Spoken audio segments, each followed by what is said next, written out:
Eu já perdi a oportunidade de ficar calada. E você? Aliás, eu acredito que todos nós, em algum momento da vida, também perdemos a oportunidade de ficarmos calados, porque existem momentos que são mais desafiadores mesmos, e aí às vezes a gente não consegue muito ficar calado, não consegue muito silenciar. Às vezes não é lá uma tarefa muito fácil. Outro dia aqui em casa, uma vez por mês, eu faço uma reunião aqui de oração e de reflexão. E aí sempre um ou outro fala, dá um exemplo, dá um testemunho, é muito bacana, né? Então, nesse dia, a Magali, que é uma vizinha muito querida e é uma pessoa muito sábia, ela falou algo que me impactou assim profundamente, mas me impactou profundamente.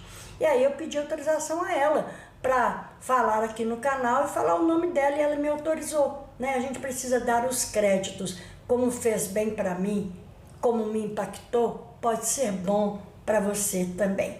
Aí a Magali disse assim: eu falo duas línguas, o português e o silêncio. Ô, gente, eu achei isso o máximo, porque eu achei que ele ia falar assim: eu falo duas línguas, o inglês e o português, ou o português e o francês, qualquer coisa. Não, ela falou: eu falo duas línguas, o português e o silêncio. Gente, isso me impactou profundamente. Olha que coisa maravilhosa, o português e o silêncio. E nós, muitas vezes, negligenciamos no silêncio, deixamos o silêncio para lá. Já dizem que falar é prata, mas que o silêncio é ouro. A palavra é prata, o falar é prata, mas o silêncio vale ouro. E dizem também que o silêncio é a linguagem dos fortes. A nossa cabeça é assim, é um monte de coisa, né? Fica um turbilhão de pensamentos, a gente não para de pensar o dia todo, não é? E mesmo quando a gente não sabe o que está pensando, a gente está pensando, o pensamento está aí na cabeça da gente. Fora o ruído do mundo, muitas vezes a gente não consegue fazer silêncio, e nós também precisamos aprender a nos escutar. Às vezes a gente quer escutar o outro, quer que o outro nos escute, mas nós esquecemos do mais importante, que é de nos escutarmos. E para você se escutar, você também precisa fazer silêncio. E o silêncio muitas vezes é a melhor resposta. E saber escutar o outro é muito importante, só que muitas vezes o outro vem até a gente querendo apenas desabafar, querendo falar, querendo ser escutado. E aí o que é que nós fazemos? Nós falamos. Por quê? Porque o nosso ego quer mostrar que a gente sabe, que a gente tem resposta para tudo.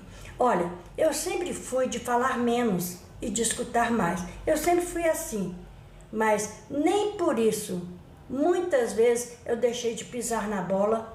Pisei na bola e falei quando eu deveria ter ficado calada. Aí eu fui lá, falei quando eu deveria ter ficado calada.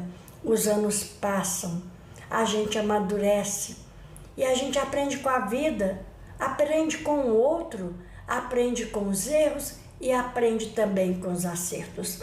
Saber escutar é divino e saber calar é uma virtude. E mesmo assim, sabendo de tudo isso, vez ou outra nós tropeçamos. Tropeçamos aonde? Tropeçamos no falar. Me conta aqui, alguma vez lá no seu local de trabalho, ou mesmo na sua casa, com os filhos, com o marido, com a esposa, ou até mesmo naquele barzinho que a gente marca uma reunião com os amigos para tomar uma cervejinha, né? Muitas vezes também nesse local, será que nós não perdemos a oportunidade de ficarmos calados? Eu já perdi, às vezes, a oportunidade de ficar calada lá no trabalho, aqui em casa com os filhos, com o marido, no barzinho com os amigos. Muitas vezes também já perdi a oportunidade de ficar calado, mas aí depois a gente vai para casa e arrepende. Pra que a gente foi falar aquilo? Falou, tá falado, não dá mais para pagar. Falou, tá falado. É muito triste, né? Pois é, Mas mais importante, gente, é a gente falar no momento certo. A gente precisa falar também, não é ficar só mudo, não. Não é só saber escutar, não. A gente precisa também saber falar. Mas no momento certo, na hora certa e na medida certa. Isso que é importante. E quer saber? Muitas vezes nós pisamos na bola contra a gente mesmo. Quer um exemplo? Olha só, nós sabemos que a palavra tem poder, não é?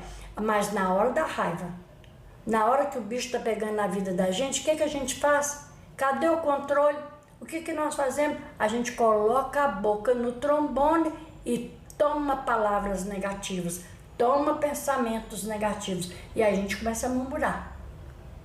Para mim nada dá certo, para mim tudo é difícil, o dinheiro para mim não vem fácil, é difícil ganhar dinheiro, a minha vida é um caos, fulano não me entende, e por aí vai, e toma palavra negativa e toma pensamentos negativos. A gente sabe que o que a gente fala, o que a gente pensa, a gente acaba atraindo para a vida da gente, e com isso a gente vê o quê? Que perdeu a oportunidade de ficarmos calados. Podemos até falar, mas falar palavras positivas, trazer para a nossa memória pensamentos positivos, pensamentos que edificam, pensamentos que trazem esperança para a nossa vida e que nos colocam para cima. Eu sei, gente, que não é tarefa fácil, mas eu sei também que é tarefa possível.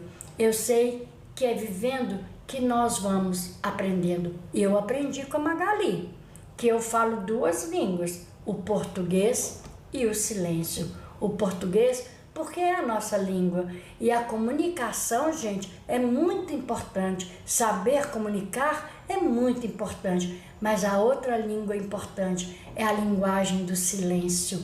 Ou linguagem maravilhosa é a linguagem do silêncio. Saber silenciar, saber calar na hora que necessário for. Bom, também não posso deixar de lado a sabedoria popular, porque eu aprendo muito com a sabedoria popular, com as frases de caminhão, eu aprendo muito. E a sabedoria popular diz o quê? Que boca fechada não entra mosquito. É sobre isso. Agora, antes de encerrar essa reflexão, eu quero colocar aqui na tela uma frase de Chico Xavier. Leia comigo. A frase diz assim: na dúvida, escolha o silêncio. Ele não incomoda, não irrita, não gasta sua energia e preserva a sua vida. Olha que legal. Vamos pensar sobre isso? Vamos refletir sobre isso? Um beijo no seu coração. Fique em paz.